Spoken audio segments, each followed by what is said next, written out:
Hey folks, it's Frithgar here, how you doing? Welcome back to Farming Simulator 19 here on the Hagenstedt map. Let's get back to reliving the glory days. Helper J is blocked by an object. What are you blocked by?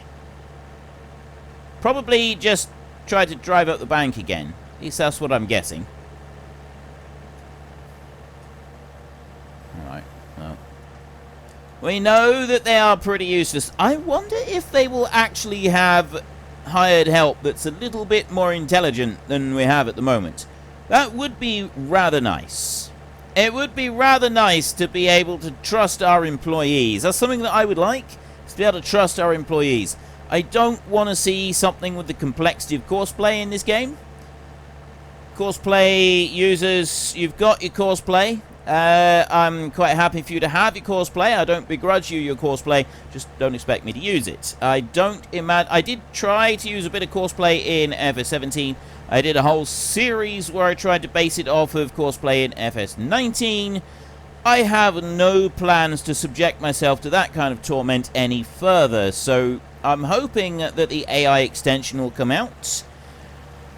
Although, what I'm really hoping is that I won't need the AI vehicle extension. What I'm really hoping is that Giants will have built in the functionality of the AI extension, or something along those lines. That will be built into the base game. That is what I would like to see. I would like to see the AI vehicle extension where just the features of it, where it drives around the outside edge of the field a few times. I'd like to see that brought into the base game. Not courseplay style, where you've got to go and program the whole thing beforehand. I want it AI extension style, where you just press a button and off it goes. That's all I want. I don't ask for much. I think that's a reasonable request, so I'd like to see that in the game. I really would. Yeah, I thought that might have been the case.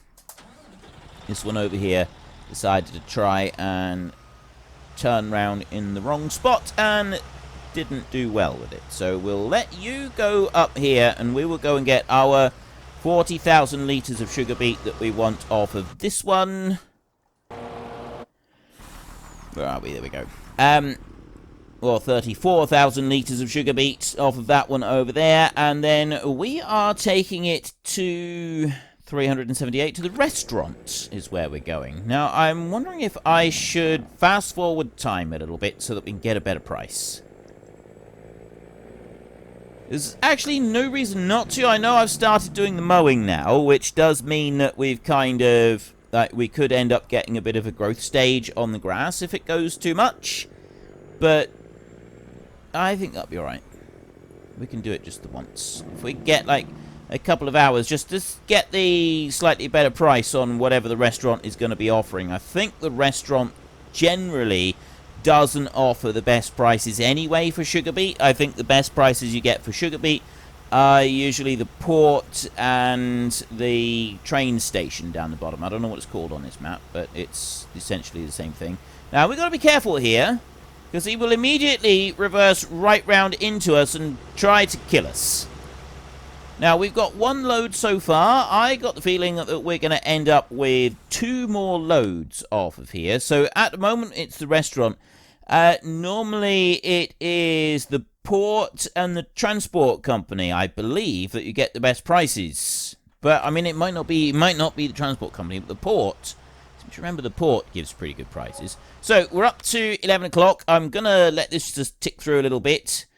I got a feeling that the port would ultimately end up going all the way up to a good 400 plus, whereas I think the restaurant has just about had it.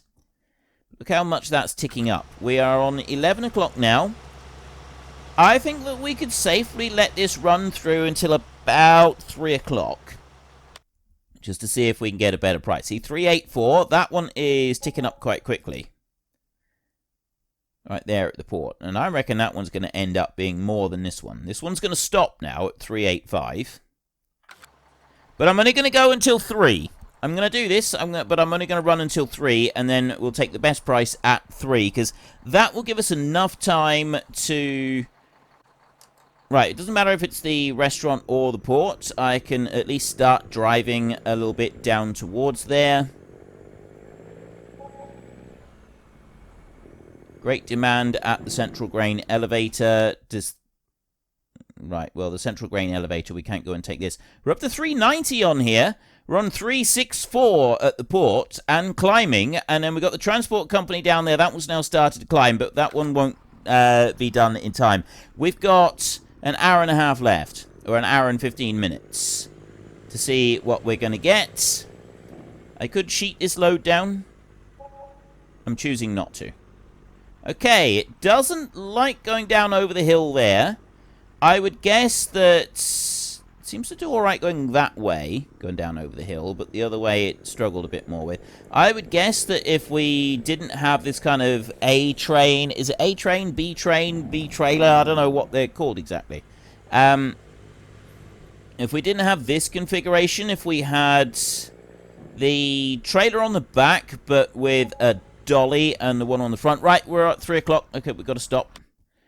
So what have we got? Restaurant went to 393. The port went to 394. So the port is actually a fraction more. I could run this until 4 o'clock. But the reason I'm not wanting to is because I don't want another growth stage to come along. And okay, well, it doesn't look like there's any growth stages happen at the moment. But if I go much more, we'll end up getting a growth stage on the grass. And that's something that I really don't want to get. Actually, we can have a look here. Right, so there's been no growth stage at the moment, but no, we won't go any more than that.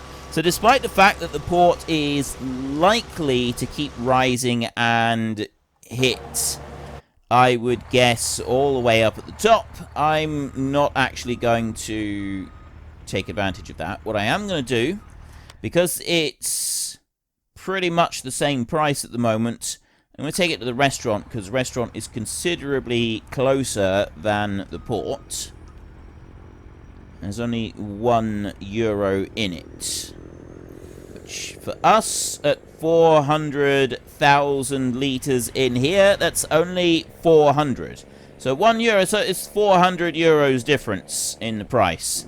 And the kind of money that we're talking about on a regular basis, that €400 isn't worth the extra bit on the journey. Now, if it was €100 for that extra, that would be altogether different. That would be worth taking that trip, because if we get 3 full loads, there could be over €100,000 that we would get from all of our sugar beet that we take down there. Definitely thinking that... See, this is very kind of wiggly right here. And I'm of the opinion that this would be more... This would be a steadier operation if we were to have 2 of the ones on the back. I think it would work better. Right, so I want to unload this one. How does that work? Oh, I see. He tips up there like that. Is that going to clip into the trailer on the back or not? See, there's a particular dolly that I want to get if we do decide to go and do it like this. Right, it just fits. Just. If we were straight on to the bed here, it wouldn't clip at all. That's actually really well done. It's like it fits in just right on there. And I guess the bed underneath is that designed for tipping in? I'm assuming so. I don't really know much about these things. I also didn't pay attention to how much money we just got. Let's have a look. What's I looking for? Looking for dollies here somewhere. Dollies. There we go. Dollies. It's that, and it's this one right here, the BSM one. I mean, you got the trailer lift over there, but that's not the one. And you've got these others. You've got the base game one right there. But it's this one right here. The triple wheels on it. You can go for Lizard. You can go for the Trelleborgs. You can go for Michelin there. We could drive around in style with that. And put that on here so that one, this trailer then go onto that dolly. And it would fit quite well. And then we could have another one of those bigger trailers, so it's 260. That means we'd be pulling 520,000 litres at a time instead of 400. And I think it might also end up being a little bit more stable as it runs along the rough ground, because it does seem to sort of jump from side to side, but mostly when it's going over the brow of a hill, it struggles with that. It sort of pulls it down and then forces the whole lot up in the air in a very unnatural fashion, which I don't particularly like. And I feel that if we were to have the dolly on it, it might actually work a little bit better. Well, have a look at that. I think we might do that now. We might go back up. We could sell the small trailer. We've tried the small trailer. We've tested it out. We've seen it working. And we can go and get the slightly bigger trailer. So how much did we get on this one? That there was 102,000 euros. We've got one sugar beet harvester is completely full. The other one is almost full. And then there's 180,000 litres of sugar beet already. But yeah, the front one in particular seems, I don't know, it seems a bit unstable. There's a lot of side-to-side shaking on that. There's helper C. There's another one with a full grain tank.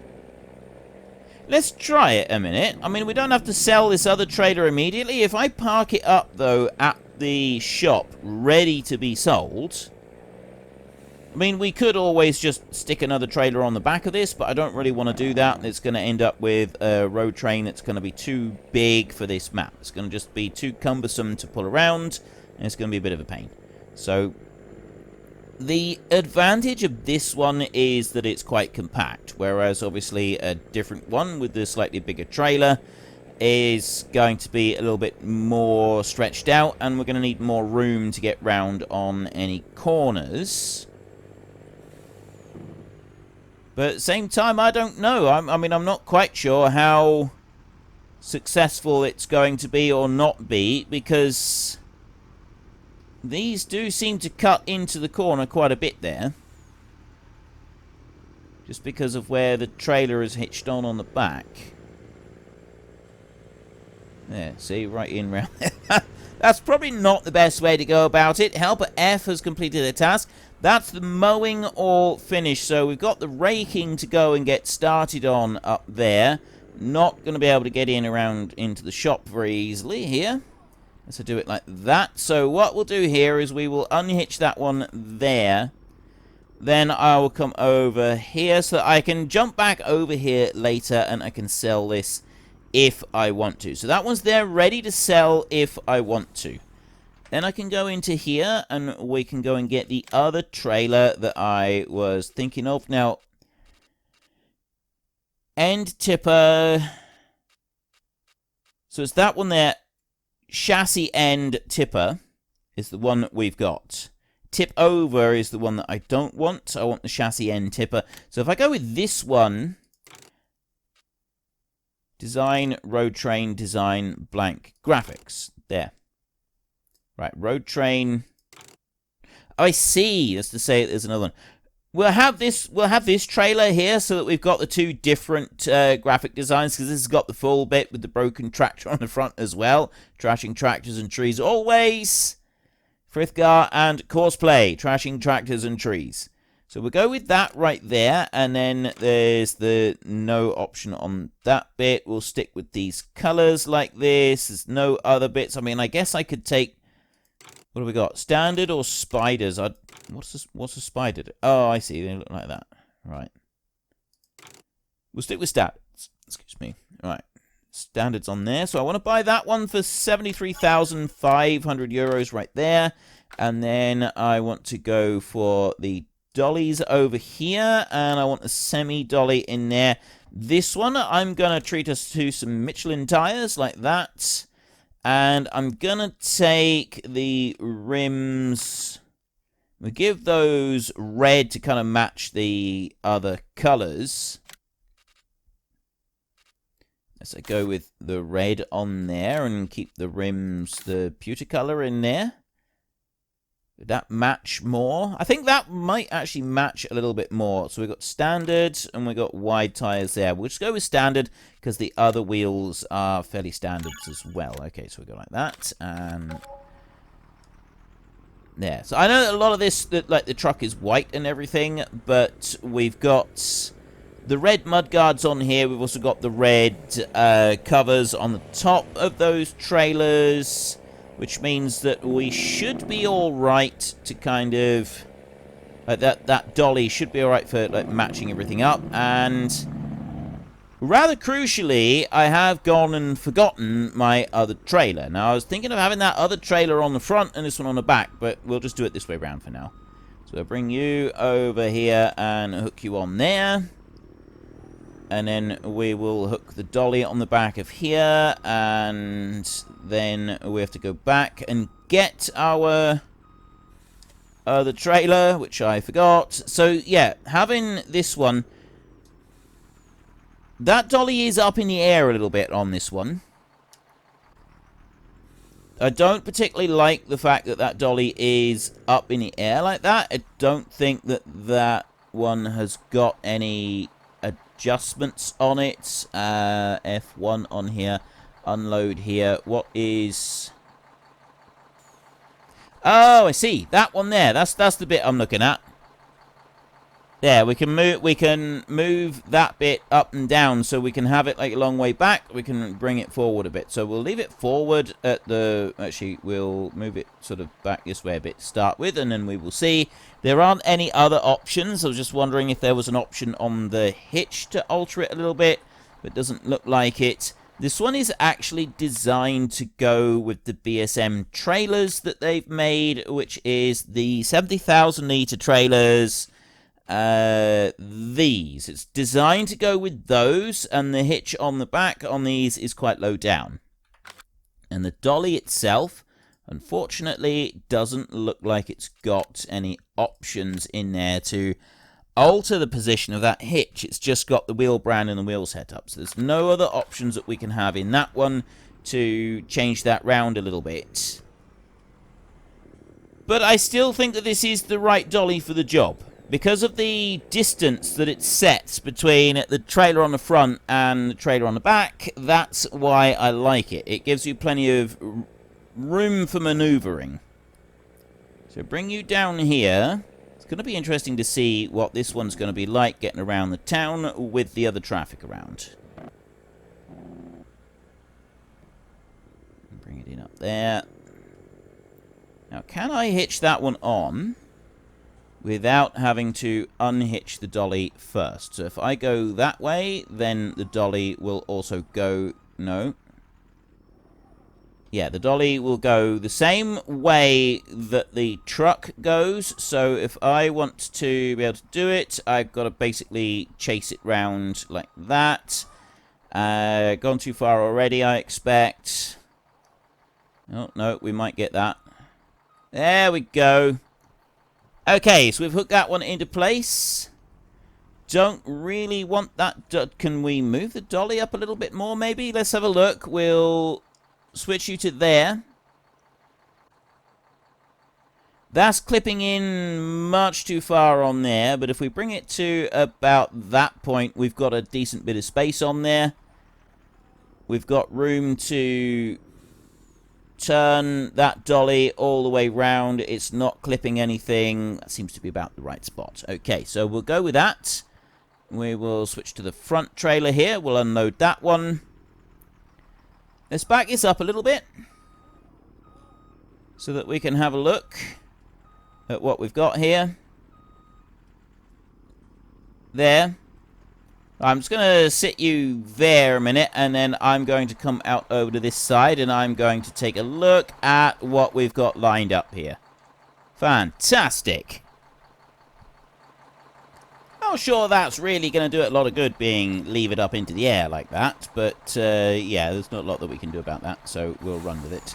Because overall, I definitely prefer that dolly over the other options. Now, coming down the hill there, it does seem like the truck is able to cope with that a lot better than with the previous trailers.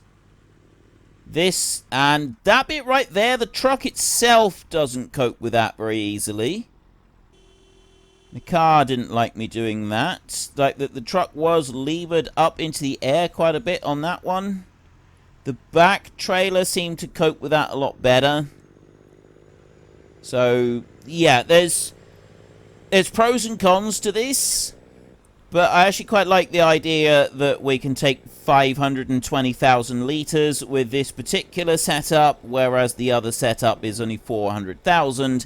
And when it comes to sugar beet and potatoes and shifting them, especially as we increase the amount of fields that we own, it is definitely going to be all about quantity over quality, and there's going to be a lot of quality. There's going to be quality. Well, of course there's going to be quality. It's our sugar beet and potatoes that would be growing, but there's going to be a massive amount of quantity as well.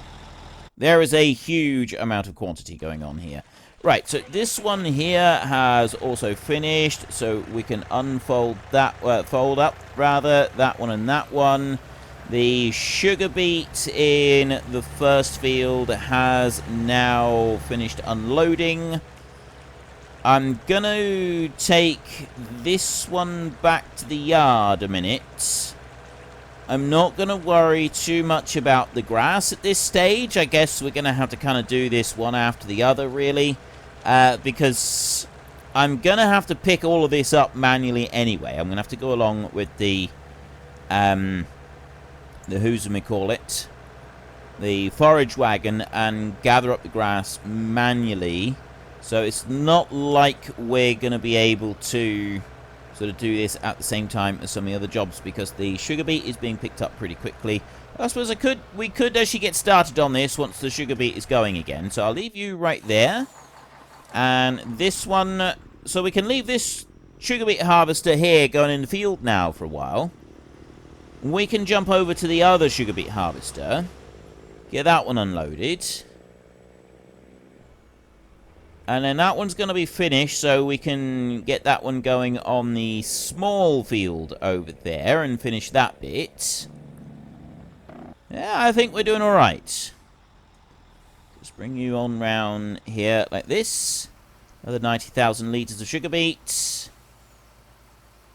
Except that you're not going to run to the end of the row and finish this unless I move out of your way. I'd kind of like you to finish this field. There we go. You finish the field at the same time. If I can get here close enough, he'll put that spout out and let me unload him. There we go. That's what I wanted to do. And we can go like that. So we've got you racing down across the field here and looking absolutely fantastic. I got to admit, I do actually really like the sugar beet harvester in pink. Like, some of the machines do look a little bit odd, I feel, in pink, but the sugar beet harvester, it does actually seem to fit the machine quite nicely. That does seem to be a good fit for it. Surprisingly so, I must admit. I didn't think that it would sort of fit the machine in general quite as well as it does. But it seems to work. It definitely seems to work. So I'm sort of quite pleased with that. And we will start you up and we'll run you over to the next field. So this one over here, we're going to want... I think we can get away with not doing very much up at the top end of the field. I will just put that one up there, and I'm going to do 2 passes across the top end of the field up here. I mean, I don't think we're going to need to do any more than that.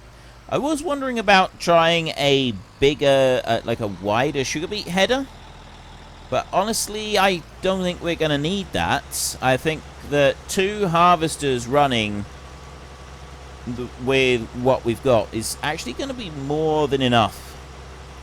Even as we expand our farm and have even more land than we've got right now. Now, the difficulty that we're going to face is just the turning around at that side of the field. The rest of the field is actually going to be okay. We're not going to get any problems there, but that corner of the field over there, that's going to be the bit that we're going to have a little bit of trouble with. But if I do another pass here, Take this across this side like that.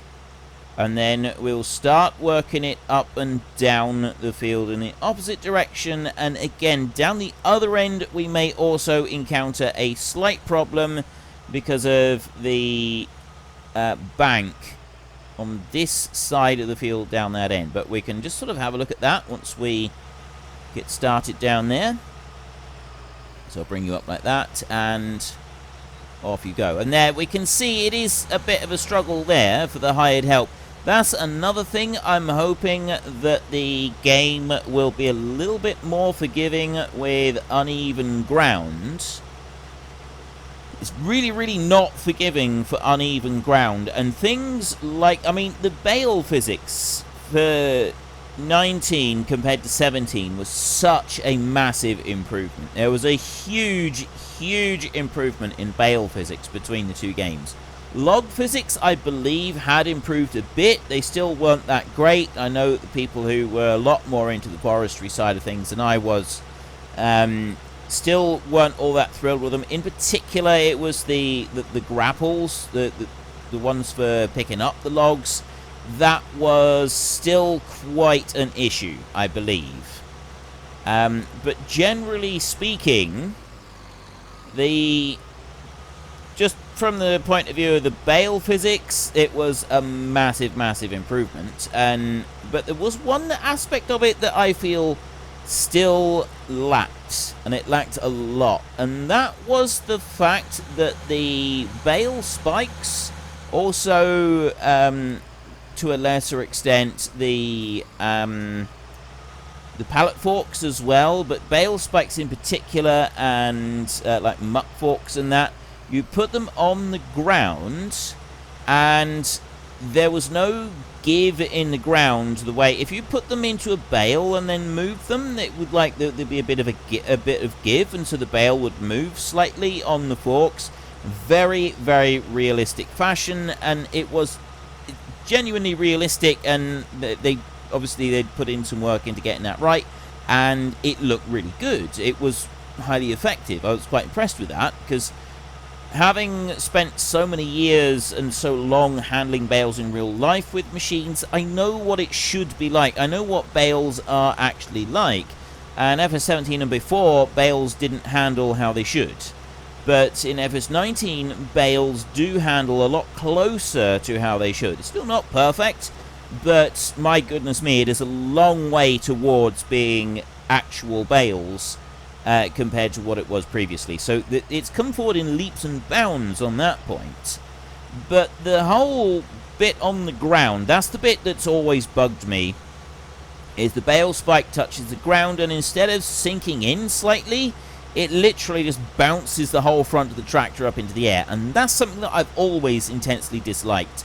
Same with manure forks or with buckets or anything like that. It's just too much kind of pushback when it's going onto the ground, and you can't like set the thing against the ground in order to scrape. You've got to set it at exactly the right height, whereas in real life you can put it down onto the ground, and then there's a little bit of sponginess there that's actually a little bit of give on the hydraulics, and just the way that things naturally move around, so you can scrape it back. Unfortunately, folks, that is all we have got time for today. A massive thank you to everybody who has earned their way into the Great Book of Names. To find out some more details about all the names coming past, please head into the description and click on the link to the Discord. It's a link to another video. The link is on the other video. Please also consider checking out the links there for Nitrado, who provide gaming servers for games like Farming Simulator, Minecraft, Ark, and several others. And there's also Fanatical, who will help support your gaming habit by providing you with cheap games and also giving me a small commission on anything that you buy using my link. If you've enjoyed this particular video, then please head down below and give us a like. And if you really enjoyed it, then please tell your friends all about me. Get them to come and watch as well. That would be awesome. And until next time, thank you very much for watching. This is Frithgar. Goodbye, and see you later.